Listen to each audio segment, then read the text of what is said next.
Olá pessoal, estou aqui com vocês para mais uma aula da nossa física. O nosso assunto hoje é leis de Newton.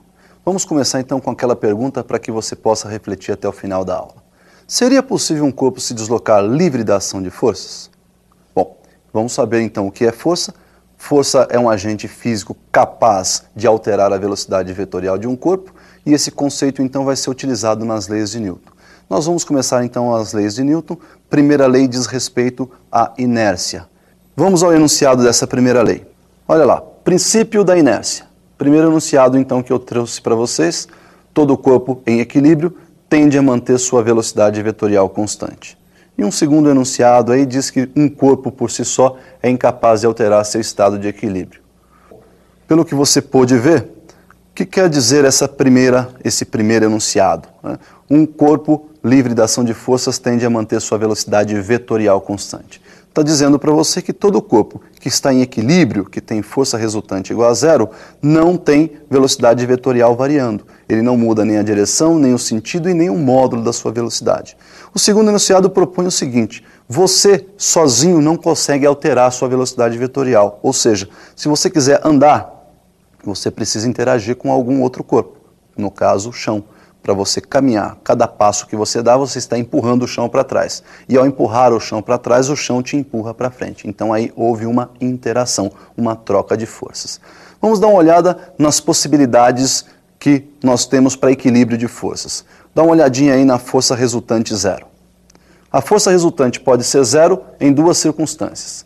Zero com velocidade vetorial igual a zero, portanto, quando o corpo está em repouso, ou força resultante igual a zero com velocidade vetorial em módulo diferente de zero, porém mantendo a mesma direção e o mesmo sentido, quando o movimento for retilíneo e uniforme.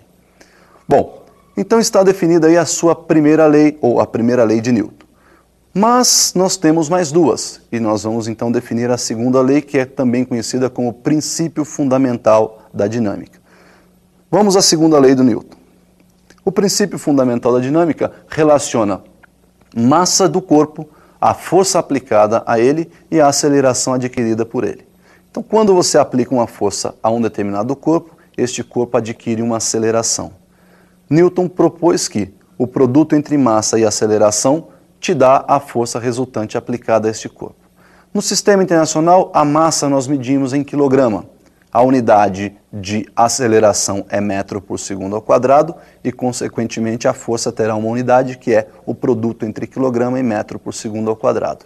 Em homenagem a Newton, esse quilograma vezes metro por segundo ao quadrado será então chamado de Newton e nós representaremos pela letrinha N maiúscula. Então esta aí é a nossa segunda lei. Graficamente a gente pode representar essa expressão força igual a m vezes a através de uma reta, como já é de conhecimento de todos. Então vamos à representação gráfica e daí nós vamos tirar uma propriedade muito importante. Olha lá, na vertical o nosso gráfico está representando aí a força, na horizontal a aceleração, e a reta tem início no cruzamento dos eixos ou na origem dos eixos, porque no instante em que a sua aceleração é nula, a força aplicada também tem que ser nula. Consequentemente, conforme aumenta a aceleração, aumenta-se também a força. O coeficiente angular dessa reta, ou seja, a tangente de θ, nos dá a relação entre F1 sobre A1, ou seja, a variação vertical por variação horizontal, F1 sobre A1. Uma vez que você conhece lá da segunda lei, força igual a massa vezes aceleração, onde tem F1 eu posso substituir por m vezes A1.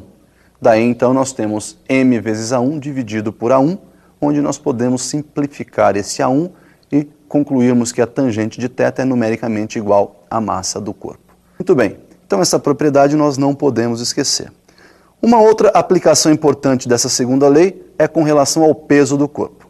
Vamos observar a queda de um corpo. Um corpo abandonado de uma certa altura deve então sofrer aí um movimento de queda e esta queda então se dá ao efeito da força gravitacional, que nesse caso nós vamos chamar aí de força peso. Percebam que o peso então é a força que puxa esse corpo para baixo, consequentemente ele adquire uma aceleração que é a aceleração da gravidade e obviamente o produto da massa pela aceleração da gravidade nos dá a força com que a Terra atrai esse corpo, que nós denominamos força-peso. Uma unidade que também usamos aí é o quilograma-força. O quilograma-força é o peso de um corpo de massa 1 kg em uma região onde a gravidade é 9,8 metros por segundo ao quadrado. Então nós temos que 1 kg força é o produto de 1 kg de massa por 9,8 metros por segundo ao quadrado de aceleração, o que resulta em 1 kg força equivalente a 9,8 newton. Bom, então está definido o peso. Não confundir peso com massa. Peso é uma força. Peso é o produto da massa por uma aceleração, no caso, a aceleração da gravidade. Tudo bem? Nós vamos continuar, então, com a exposição da terceira lei. O que seria essa terceira lei de Newton? Princípio da ação e reação. Na interação entre dois corpos, as forças que são trocadas entre eles formam um par de forças ação e reação. Então, nesse caso, aí nós temos dois ímãs que, quando aproximados com polarizações opostas, eles se atraem. Essas forças que são trocadas entre esses corpos na atração formam, por exemplo, um par ação e reação. Um outro exemplo muito importante e muito simples é quando você tem um corpo apoiado sobre uma mesa. Vamos analisar esse exemplo. Olha aí, uma caixa sobre uma mesa. Perceba que sobre essa caixa estão atuando duas forças. A força que puxa a caixa para baixo, força-peso, e aquela força que não deixa a caixa descer, que é aplicada pela mesa sobre o corpo, chamada força normal. Separando os corpos, olha lá, força normal e força-peso, ao contrário do que se pensa, não formam par ação e reação. Por quê? Força normal aplicada pela mesa sobre o corpo. Então, a reação dessa força normal aplicada no corpo está sobre a mesa. A mesa empurra o corpo para cima, o corpo empurra a mesa para baixo. E a reação da força-peso que está aplicada a esse corpo seria uma força que o corpo exerce sobre a Terra, puxando a Terra para cima. Então, veja que força normal e peso não formam um par de forças ação e reação, porque estão aplicadas em um único corpo. Ação e reação são forças de mesma intensidade, mesma direção, sentidos opostos e que estão aplicadas em corpos diferentes. Bom, essa é a terceira lei de Newton, então nós concluímos aí as três leis. Mas algumas aplicações são muito importantes. Por exemplo, como calcular a força ou a aceleração de corpos que se encontram em movimento. Um exemplo muito importante é o exemplo dos elevadores. Olha lá.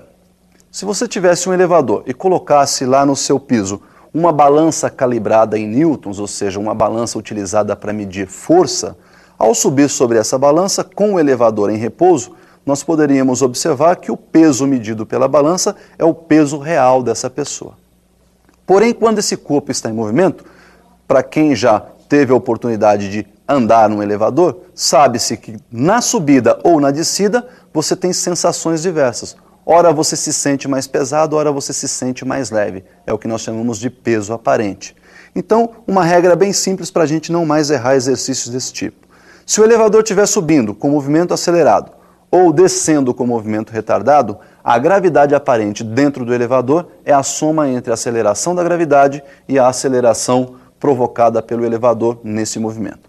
Se, por outro lado, o elevador estiver subindo com movimento retardado ou descendo em movimento acelerado, a gravidade aparente detectada dentro do elevador é a diferença entre a aceleração da gravidade e a aceleração provocada pelo elevador. Daí, então, nós temos que peso aparente é o produto da massa desse corpo multiplicada pela gravidade aparente no momento.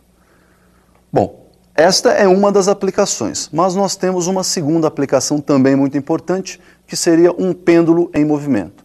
Vamos observar um pêndulo que se trata aí de uma esfera fixa no teto de um veículo. Olha lá, esse pêndulo em movimento, quando esse corpo começa a se deslocar, perceba que essa esferinha sofre um deslocamento para trás e o fio que liga essa esfera ao teto do veículo fica então inclinado de um ângulo θ com relação à vertical. Nós temos duas forças aplicadas à esfera, a força tensora aplicada pelo fio e a força peso aplicada pela gravidade terrestre. Perceba que com o movimento, esse corpo não desce nem sobe, mas ele continua se deslocando para a direita. Então existe uma força que está acelerando esse corpo. Essa força que acelera é uma componente da tensora, que nós vamos chamar de Tx, está representada aí ao lado. Quem é que não deixa esse corpo descer? Esse corpo não desce devido a uma força que puxa ele para cima. Essa é a componente vertical da força tensora, que nós vamos chamar de Ty. Então, Tx é a força que acelera, daí então Tx é o produto da massa do corpo pela aceleração, e Ty é a força que equilibra o peso. Daí nós chamamos então Ty de m vezes g, Ty igual ao peso. Como nós estamos procurando aí a relação entre Ty e Tx, nós vamos calcular essa relação através da tangente de inclinação desse fio. Olha lá, tangente de θ é dada pela relação entre Tx e Ty, onde o Tx nós conhecemos m vezes a e o Ty nós também conhecemos m vezes g. Simplificando as massas em cima e embaixo, nós temos que a tangente de θ é dada pelo quociente ou pela relação a sobre g. Multiplicando os dois lados por g, nós temos então que g vezes tangente de θ igual a vezes g dividido por g. Simplificando g em cima e embaixo, a igual a g vezes tangente de θ. Então, pessoal, essas são as leis de Newton que nós tínhamos que ver hoje. Lembra da pergunta inicial?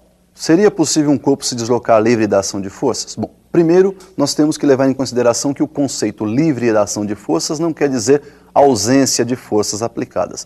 Livre da ação de forças quer dizer todo o corpo em equilíbrio, força resultante igual a zero. E o corpo estará em movimento com força resultante igual a zero quando esse movimento for retilíneo e uniforme, ou seja, velocidade vetorial constante. Tá legal? Por hoje é só e até uma próxima.